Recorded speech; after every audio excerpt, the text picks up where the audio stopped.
aka kanya byahindutse bikimara kugaragara ko uru rubuga ushobora kurubaza uko wakorera amafaranga narwo rukaba rwakugayidinga cyangwa se rukaba rwakuyobora ko wakorera amafaranga, nibwo naje guhita mvuga ati aya makuru ntabwo nayihererana, mpita mbategurira iyi video yirebe kugeza ku musozo niba ushaka koko kumenya uko bigenda kandi ukaba wabyaza inyungu uru rubuga. Twagiye, reka turebane iyi video kugeza irangiye, nugira agace usimbutsa n'igihombo cyawe. Ugitangiye kureba iyi video uhita ukanda like, nibikunda ibi bintu ngiye kukubwira ugaruke muri comment unshimira. Nyuma y'uko Google imaze guta agaciro nibwo haje gukorwa urubuga rwitwa ChatGPT.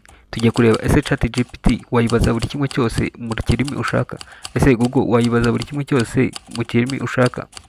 Reka turebe hano, reka hano Google tuyibaze ngo birashoboka ko Google yatubiza mu Kinyarwanda. Reka turebe igisubizo yaduha. Urabona ko idusubije n'ibintu bitabaho cyane, bitabaho. Urabona ikirimi cyacu cy'Ikinyarwanda ntabwo ikizi, ariko reka tuze turebe ese koko Google birakwiye ko yaba ikibazwa muri iki gihe. Ntabwo bigikwiye na gato. Reka turebe ahubwo ni iki gikwiye ko twakibaza muri iki gihe. Andikamo ChatGPT muri browser yawe, ChatGPT. Urabona yuko hano hahise haza introducing ChatGPT, kandi aho ngaho handitse introducing ChatGPT. Ukanda hano kuri ChatGPT, urabahita bagufungura chat kugira ngo noneho ize kuba yatumenya ino ChatGPT. Turabanza tuyicotore tuyibwire nko mu kirimi cyabo cy'abayikoze bakoresha. Turabanza tuyibwire ngo hello. Urabona ko isi tubwira ngo how is it going. Hano tuhita tuyibwira ati waramutse neza. Hano turaba turi kuyinjiza mu kirimi cyacu. Iyo ubanje kwisuhuza nibwo mubasha kuganira, ukaba umeze nk'umuntu uri kuyireshya ku buryo yaba yaza mu kirimi cyawe ukoresha. Urabona ko isi tubwira ngo waramutse neza, amakuru yawe. Reka dukomeze tuganire, tuyibwire wenda amakuru ni meza, cyangwa dukomeze tuyibwire ngo ayawe se, amakuru ni meza ayawe se.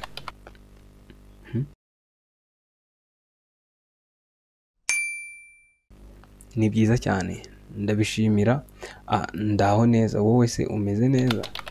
Urabona ko iri kugenda ituganiriza mu Kinyarwanda. Reka tuyibwire ngo yego meze neza.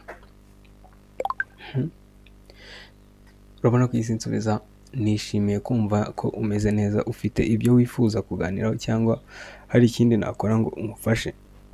Urabona ko noneho yaje mu Kinyarwanda neza, imeze nk'aho turi kuganira n'umwarimu cyangwa se na mugenzi wacu ukoresha Ikinyarwanda. Reka tuyibwire wenda ngo nshaka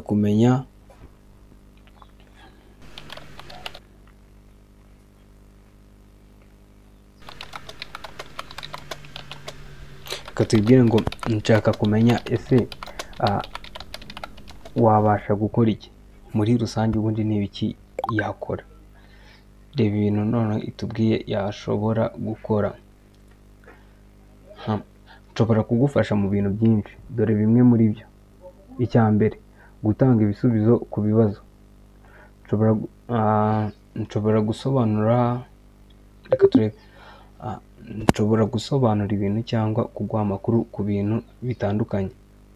Gufasha mu myitozo cyangwa amasomo, nshobora kugufasha kwiga indimi, imibare, siyansi n'ibindi. Gatatu, gukora ibintu by'ubugeni.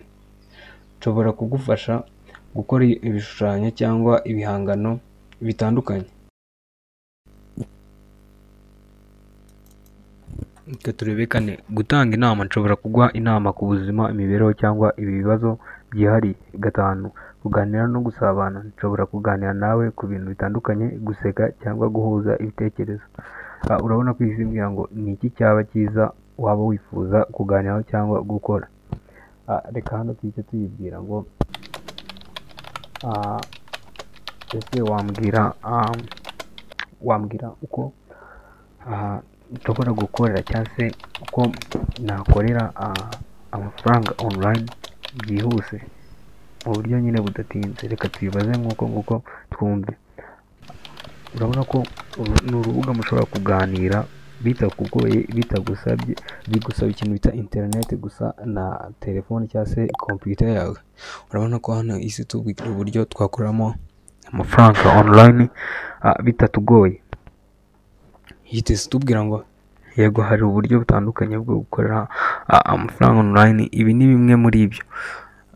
Gukora freelance, ubwikorera bwihariye. Wenda ushobora gukora web design, graphic design, writing, translation, video editing, n'ibindi bikorwa bishobora kuboneka ku mbuga nka Upwork, Fiverr, Freelancer n'izindi. Izi za Upwork na Fiverr ni ama website ukora ama survey kandi birakora neza.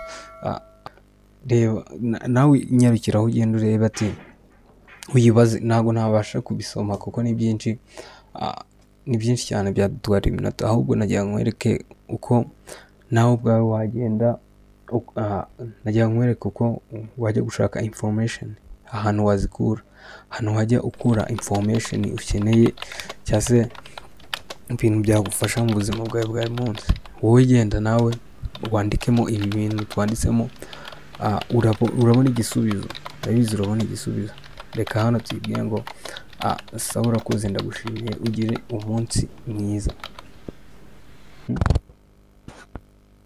Urakoze nawe, nishimiye ko nagufashije, mwifurije umunsi mwiza kandi w'ibyishimo. Niba waba ufite ibindi bibazo cyangwa wifuza kuganira, ntuzuyaze kunsanga. Ni umuntu ushobora kwibaza ati ibi bintu bikora gute? Ndi kubategura amasomo y'ubutaha uko iyi chat GPT ikora, uburyo ikoramo, n'iki ishobora gukora, n'uburyo n'igihe yaziye, ndetse n'uburyo ikozemo. Ciao, we duhurire muri comment. Wibuke kuba wakanda na ya button ya subscribe kugira ngo tujye tubana muri video zacu z'ubutaha.